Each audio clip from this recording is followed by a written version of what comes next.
Hi everyone, Transport Topics here to help you answer an outstanding trucking maintenance question. What strategies can help me avoid analysis by paralysis due to excessive data? To avoid analysis paralysis from excessive data in trucking technology, start by setting clear objectives to focus on the most critical KPIs, such as fuel efficiency, driver safety, or maintenance. This helps prioritize the data that truly matters.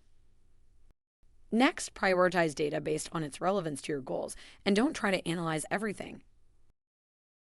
Use data visualization tools such as dashboards and charts to simplify complex information, enabling quick insights without feeling overwhelmed.